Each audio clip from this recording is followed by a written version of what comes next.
Bonjour, bonsoir, cela dépend de l'heure à laquelle vous recevez ma vidéo. Je me présente, je suis Miss Kondo Naomi.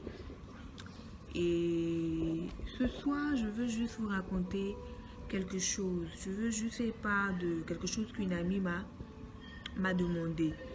Et voici la question qu'elle m'a posée. Elle m'a demandé: Naomi, comment tu as fait pour monter ton entreprise? Elle m'a dit: voilà, je veux que tu m'expliques, je veux que tu me dises tout du début jusqu'à la fin, parce que moi aussi je veux me lancer dans l'entrepreneuriat, mais c'est vraiment difficile parce que j'ai pas de moyens en ce moment. Donc dis-moi comment monter une entreprise avec zéro. J'ai dit monter une entreprise avec zéro. Ok, tu veux que je te donne des vidéos ou tu veux que je partage mon expérience? Elle dit: je voudrais que tu partages ton expérience avec moi.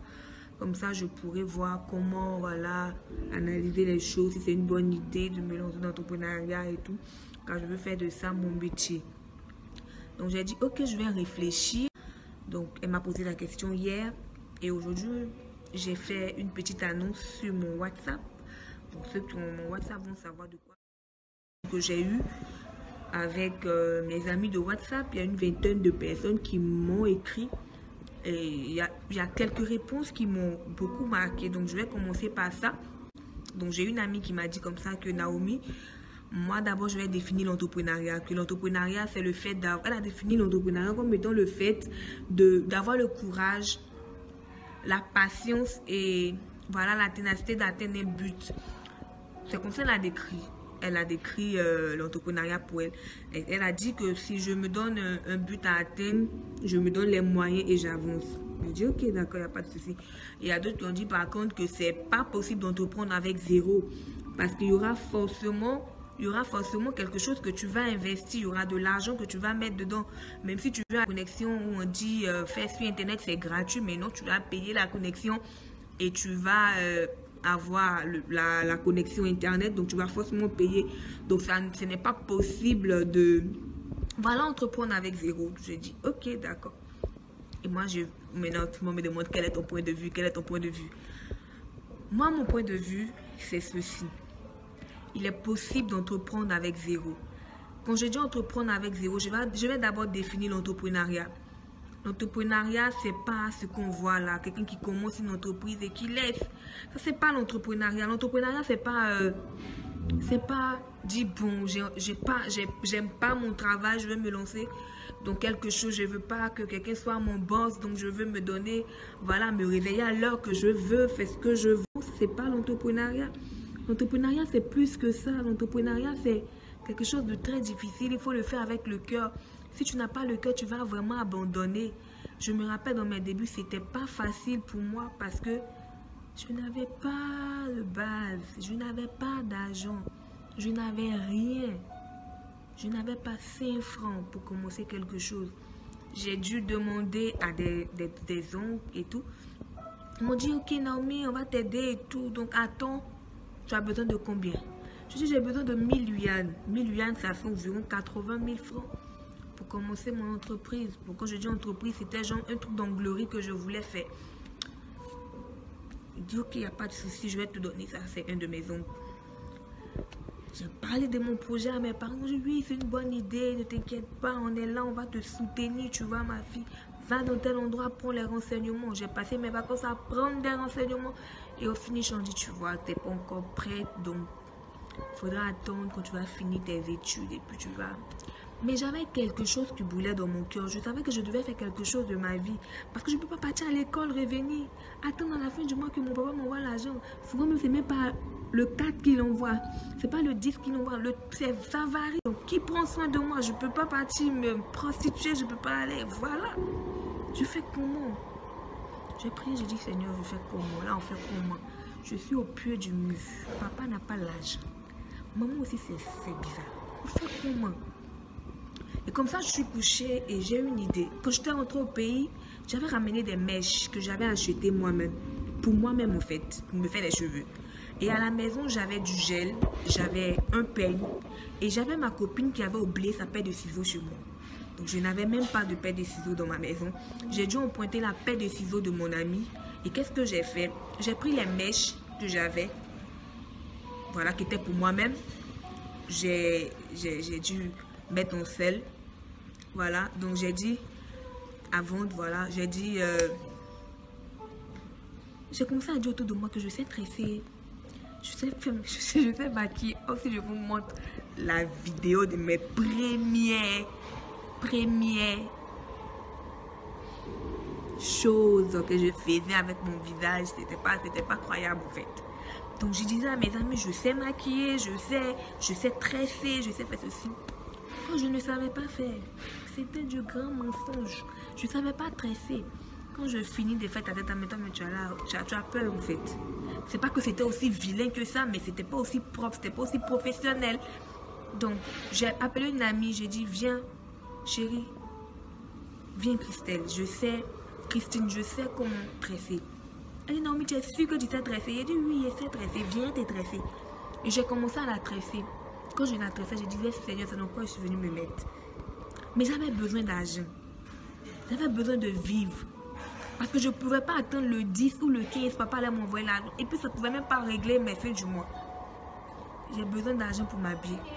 J'ai besoin d'argent pour pouvoir m'acheter des vêtements. J'ai besoin d'argent pour faire beaucoup de choses. Comme j'avais certaines règles que j'avais voulu mettre dans ma vie. Donc je fais comment? Je fais comment? C'était la question que je me posais. J'étais obligée de tresser, malgré que je ne savais pas faire, c'était évident. J'ai tressé la fille, voilà. Et j'ai pris la photo. Voilà, donc je suis partie en classe et j'ai rencontré une amie congolais. Il répond au nom de Yankis. Je lui dis merci, vraiment d'avoir cru en moi. Donc j'ai vu Yankis, je lui ai dit, Yankis, je sais que tu travailles dans un salon de coiffure, mais est-ce que tu sais que je sais tresser? Il dit, tu es sûr que tu sais tresser? Moi, on cherche même une go qui a tressé. Et les filles qui sont là-bas, elles font le malin, elles viennent pas à l'heure. Toi, il sait que tu es une fille sérieuse. Et puis, elle te voit, elle sait que tu as envie de travailler. Tu veux tresser. Il dit, hé, voilà qu'il sait tresser. Et tu es sûr, envoie-moi les photos de ce que tu as fait. Il dit, voilà ça. Et c'est pas comment il m'était arrangé, mais j'avais taillé les trucs. Donc, ça sortait joli en fait sur la photo. Donc, moi, je ne trouvais pas ça joli, mais les autres trouvaient ça joli. Donc, voilà. C'est pas que j'étais aussi mauvaise que ça. Hein. Donc, c'est comme ça. Je lui ai montré la photo. Et il est parti montrer au manager du salon de coiffure en son temps. Je ne sais pas si le salon de coiffure marche actuellement, mais c'était un grand salon de coiffure des étrangers en Chine, voilà, dans la ville où j'étais. Quand tu entends le nom du salon là, voilà. Tu as été tressé là-bas, mais tu avais fait quoi? C'était, voilà. Donc ceux qui travaillaient là-bas, c'était vraiment un niveau de personnes que on sélectionnait, pas, vous voyez. Et c'est comme ça, le manager m'a appelé un jour, j'étais triste. J'étais avec un ami. Et j'ai reçu le message du manager. Il dit c'est vous Naomi? Je dis oui. Il dit, est-ce qu'on peut se rencontrer? Parce que j'ai à vous parler et tout et tout. J'ai dit, ok, il n'y a pas de souci. Je dis à mon ami, moi je ne vais pas. La vie, si ça me tape sur les nerfs, genre, tu fais ça, ça ne marche pas, tu fais ça. Mais il dit, mais voilà une opportunité que tu as eu, va. Tu n'as rien à perdre. Donc c'est comme ça que je suis partie. J'ai signé un contrat où on devait me payer une bonne somme que je n'avais jamais touchée en ce moment. Donc, excusez-moi, que je devais toucher. Donc, je suis partie, j'étais contente. Il dit, bon, là même, tu commences. Là même, tu commences. Là, aujourd'hui, tu es venu, tu commences. Fais, on va voir ce que tu sais faire. Mon pied est tombé dans mon caleçon. Il dit, hein? Il fait plaisir de me regarder. Je fais comment? J'ai pris mon courage à deux, mais j'ai commencé à tresser. Et la fille qui était là dit, oui, elle sait tresser. Parce que j'avais quand même la main. Je sais qu'il faut faire, il faut couper, il faut tourner. Là, je savais faire. Mais je n'étais pas aussi propre que ça, vous voyez. Donc, j'ai commencé à tresser avec ce que je connaissais. Et après, j'ai vu qu'on ne me payait pas bien. Donc, j'ai commencé avec un pen et une paire de ciseaux empruntés. Et aujourd'hui, j'ai ouvert mon salon de coiffure. Parce que quand j'ai commencé, la fille m'a payé. Et l'argent qu'elle me donnait, j'ai pu prendre, comment on appelle ça, économiser, acheter des autres produits. Vous voyez? Donc, pour dire qu'au début, ce que j'ai commencé à faire, c'était sans argent. C'était avec ma bouche. Voilà. Oui, je sais tresser, je parlais, je disais aux gens ce que je savais faire. Moi-même, je ne savais pas faire. Mais je disais que je savais faire. Je disais que je savais faire. Or, je ne savais pas faire. C'est sur le tas que j'ai appris. Donc, Naomi, comment tu as monté ton entreprise? J'ai monté mon entreprise avec le courage. J'ai monté une entreprise avec des larmes. Parce qu'il y a eu des moments où des gens n'avaient pas confiance en moi, ne pensaient pas que je pouvais bien les tresser. Souvent, c'était frustrant. Il y a des personnes qui me minimisaient à ce niveau-là. Donc, j'ai dû changer ma manière de voir. J'ai dû changer ma manière de faire les choses. J'ai beaucoup pleuré pour monter cette entreprise. Il y a des moments où j'ai voulu abandonner. Mais aujourd'hui, j'ai un salon de coiffure. Mais j'ai commencé avec zéro et avec une idée. Une paire de ciseaux empruntés et un pen que j'avais. Donc, c'est possible de monter une entreprise avec zéro. Mais d'abord, il faut avoir l'idée. L'idée. Une fois que tu as l'idée, maintenant, les choses viendront. Les choses viendront. Il y aura d'autres vidéos où je vais rentrer encore plus en profondeur. Mais là, maintenant, je voulais juste brosser ce sujet. Mais après, je vais rentrer en profondeur. C'est pour dire c'est possible. C'est possible d'entreprendre avec zéro. Donc, si vous voulez apprendre beaucoup plus sur l'entrepreneuriat, je ne suis pas coach, je ne suis pas motivatrice.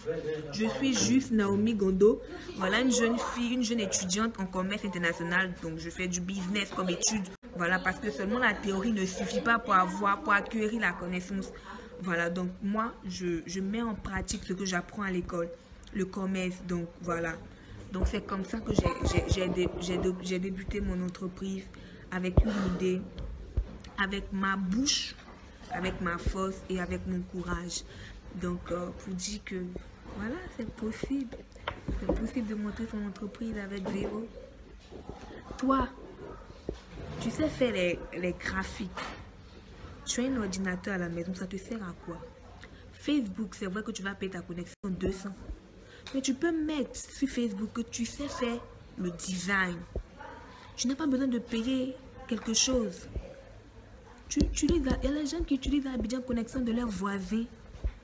Tu mets sur Facebook, tu sais faire montage vidéo, si tu connais. Ou même si tu ne connais pas, tu peux dire que tu sais faire ça. Et sur le champ, tu vas apprendre. Tout ça, il faut avoir une vision. Tu ne vas pas rester là, toujours demander l'argent. Toujours demander l'argent des parents. À un moment, les parents sont fatigués. Il faudrait qu'on les aide aussi. Je ne dis pas que je suis arrivée. Je ne dis pas que j'ai de l'argent jusqu'à... Voilà. Mais je dis quand même, pour ce petit pas que j'ai fait, je peux partager mon expérience avec vous. Vous dire que c'est possible d'entreprendre avec zéro. Donc, merci de m'avoir écouté. Merci pour le temps que nous avons passé ensemble. Donc, si vous voulez parler d'autres choses, vous pouvez mettre le thème que vous voulez en bas. Et je vais essayer de réfléchir aussi sur le sujet avec ma propre expérience et vous donner voilà, une idée de ce que vous avez posé comme question. Que ce soit au niveau de la religion, excusez-moi, ou de la vie active. Ne vous gênez pas, posez-moi des questions. Je vais essayer, je vais faire de mon mieux pour vous répondre. Je ne dis pas que ma réponse d'aujourd'hui est universelle, que tout le monde partage mon point de vue, non. D'autres ont dit, comme vous l'avez vu, d'autres ont dit que c'est possible d'entreprendre avec zéro. Il y en a d'autres qui ont dit que ce n'est pas possible. Mais moi, avec l'expérience que j'ai eue avec Dieu, avec mon petit parcours, je peux dire qu'entreprendre avec zéro, c'est possible. Donc, toi, mon frère, toi, ma soeur, tu es assise à la maison. Samedi, dimanche, tu ne vas pas à l'école. Tu fais quoi? Hein? Tu fais quoi?